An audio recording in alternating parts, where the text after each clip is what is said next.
जय गुरु। Divine power motivation 7 channel में आपका फिर से स्वागत है। हम लोग अभी योग दिवस मनाए हैं। इस समय मनुष्य को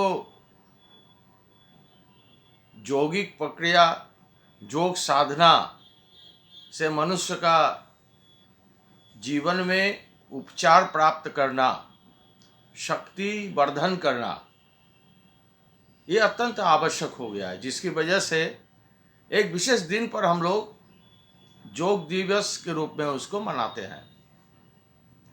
एक मनुष्य को चेतना को जागृत करना, क्योंकि मनुष्य के शरीर में सबसे इम्पोर्टेंट जो पार्ट है, रोल है, वो है सांस प्रक्रिया। माने जब तक आपका सांस है तब तक ही आपका जीवन काल है। इसीलिए सांस प्रक्रिया को मजबूती प्रदान करने के लिए हमारे ऋषि मुनिगण योगाभ्यास का हम लोग को अनुपालन करने का प्रेरणा दिया है, जिसको हम लोगों ने ठीक तरीके से फॉलो नहीं किया। अब समस्या जब इतना विशाल रूप में धारण कर लिया, तब हम मजबूर हो गए उसको पालन करके जीवन को सुंदरता बनाए रखने के लिए।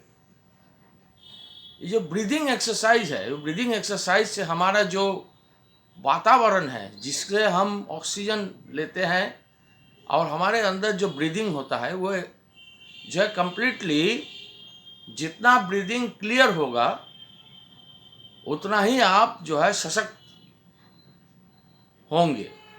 इसीलिए breathing exercise most important part of our life.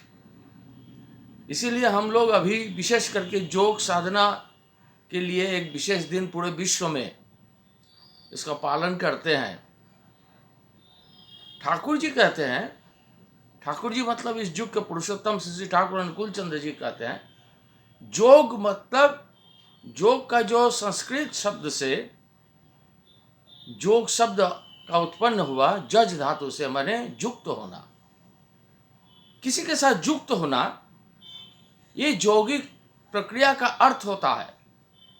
युक्त होना, किस तरीके से आप युक्त होते हैं, उसके ऊपर आपका बॉडी लैंग्वेज, आपके इंटरनल सिस्टम की एक्टिवेशन वो निर्भर करता है।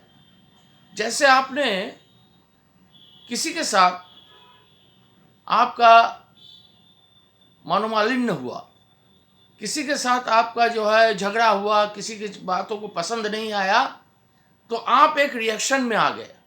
एक रिएक्शन में आके जो एक्टिवेशन किए और उसको 10 बात सुनाए, 10 गाली दिया, जो कुछ भी किए, वो जो रिएक्शन, एक्टिवेशन आपकी तरफ से हुआ, उसमें देखिएगा जो आपका सांस की प्रक्रिया वो एक तरीके का होता है। और या किसी के साथ आपका प्रेम हुआ, उसको देख के आप खुश हुए, आनंदित हुए, और उसके साथ आप जो युक्त हुए, उसको आलिंगन किए, तो आप दौड़ के गए, आलिंगन किए, ये जो आप इस तरीके के एक्टिवेशन एक आपका दूसरा प्रक्रिया को अपनाता है। इसीलिए योग में भक्ति मार्ग से, प्रेम के मार्ग से, अनुराग से यौगिक प्रक्रिया को प्राप्त करना बहुत सरल उपाय है। इसीलिए पुरुषार्थ युग में पुरुषोत्तम आकर हम लोगों को अनुराग का, भक्ति मार्ग का वो निर्देशन करते हैं, और उसी पर जाकर हमारा जो युक्त होने का प्रक्रिया वो सही रास्ते में एक्टिवेट होता है। इसीलिए उसी से अपने आप प्राणायाम होता है। और ये जो सारा दिन आप कर्म में युक्त होते हैं, किसी के साथ आपका प्यार का भावना, प्रेम का भावना, अनुराग का भावना, जिसकी वजह से जब आप जो कर्म करते हैं, उसमें जो ब्रीदिंग एक्सरसाइज होता है, वो ब्रीदिंग एक्सरसाइज जो आपके जीवन काल को, आपके शारीरिक संरचनाओं को मजबूती प्रदान करता है।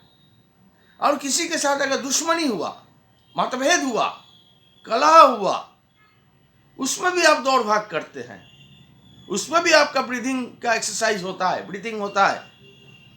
तो उसमें जो होता है वो आपको एक्साइटमेंट क्रिएट करता है, जो आपके मस्तिष्क के ऊपर जोर देता है और वो आपको एक सही ब्रीदिंग का प्रक्रिया को अपनाने में बाधक होता है। इसीलिए योग साधना करने के पहले योग साधना मतलब शारीरिक संरचना को सही दिशा प्राप्त कराने के पहले हमें प्रेम अनुराग से युक्त होना पड़ेगा, प्रेम अनुराग का भाव अपने अंदर लाना पड़ेगा, तभी हम संपूर्ण रूप से योग साधना का लाभ उठा पाएंगे। और नहीं तो योग साधना करेंगे, कुछ क्षण के लिए करेंगे, गलत दिशा में भी कर सकते हैं, न जानकारी की वजह से गलत दिशा में भी जा सकता है, हमारी इच्छाओं के विपरीत भी जा सकता है, जो हमको कभी कभी क्षति भी पहुंचा सकता है। इसीलिए सही योग साधना प्राप्त करने के लिए हमें पुरुषोत्तम से युक्त होना पड़ेगा, जो हमको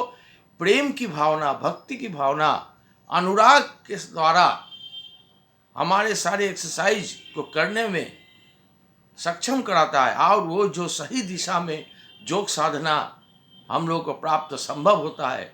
प्रिय के प्रति एक निष्ठ भाव से जब हम अनुराग से उनको प्रेम करते हैं तो हमारा अंदर का जो एक्टिवेशन, जो भी कर्म में हम युक्त होते रहते हैं, वो सही दिशा में योग साधना में हमको सहायता प्रदान करता है।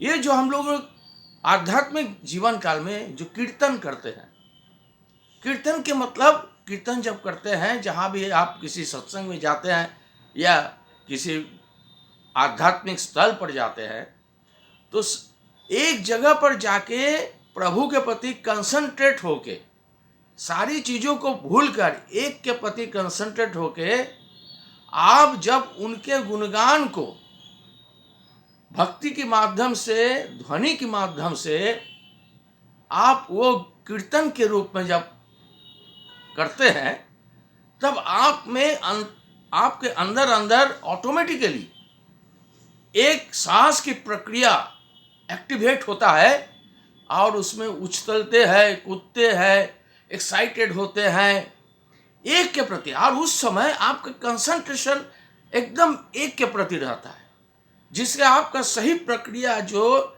सांस की प्रक्रिया, वो हमको मजबूती प्रदान करता है। और जो ताली बजाते हैं, वो ताली में जो हमारे ये जो सिस्टम है, हथेली में हमारे सारे शरीर के जो नर्वस सिस्टम है, उसका सारी पॉइंट यहाँ पर वो कनेक्टेड रहता है। वो जो ताली बजाते हैं, ताली बजाने से एक साथ वो सारी सिस्टम में एक्टिवेशन होता है और वो ऑटोमेटिकली हम लोगों को सही दिशा प्राप्त कराता है। इसीलिए पहले में जमाने में जो आध्यात्मिक जगत में ये जो नाम ध्यान की प्रक्रिया और ये जो कीर्तन की प्रक्रिया, ठाकुर जी भी शुरुआत में कीर्तन से ही उन्होंने मनुष्य को एक्टिवेट किए। ऐसे ऐसे मनुष्य को एक्टिवेट किए जिसके जीवन काल बहुत खराब था और वो सही दिशा में, सही रास्ते में आ गया उस एक्टिवेशन से। इसीलिए कीर्तन आध्यात्मिक जगत के साथ जुड़कर, पुरुषोत्तम के साथ जुड़कर कोई भी अच्छी चीज़ों को एडॉप्ट करना, वही शायद सही रास्ता प्रदान करता है। नहीं तो हम अगर अपने मन से अगर करते हैं तो कभी कभी गलत दिशा में जाकर वो हमको हानि भी पहुंचाने का संभावना हो सकता है। इसीलिए सही प्रक्रिया को अपनाने के लिए हमें एक जीवन में गुरु होना चाहिए, आदर्श पुरुष होना चाहिए, जिसके साथ युक्त होकर वही प्रक्रिया, किसी भी प्रक्रिया, मनुष्य को जीवन जीने की कला, वो हमको प्राप्त होता है और वही सही दिशा मार्ग प्रदान करता है। आज सबको इस योग दिवस के उपलक्ष्य में सबको फिर से प्रभु के साथ युक्त होने के लिए सबको अनुरोध करते हैं, ताकि हमारे जीवन की सारी प्रक्रिया सही दिशा प्राप्त करे। सबकी मंगल कामना उसी परम दयाल के चरणों में करता हूँ। जो भी इस चैनल का अभी भी सब्सक्राइब नहीं किया है, उन्हें अनुरोध करता हूँ कि कृपया सब्सक्राइब करें, इसको शेयर करें, लाइक करें, शेयर करें और आप अपना कमेंट दें, ताकि उसी हिसाब से आपकी इच्छाओं के अनुसार हम अपने वक्तव्य को रख सके, विचारों को रख सके, आपके इच्छा हम जान पाए। यही इच्छा को रखते हुए मैं सबकी मंगल कामना परम दयाल के चरणों में करता हूँ। वंदे पुरुषोत्तम।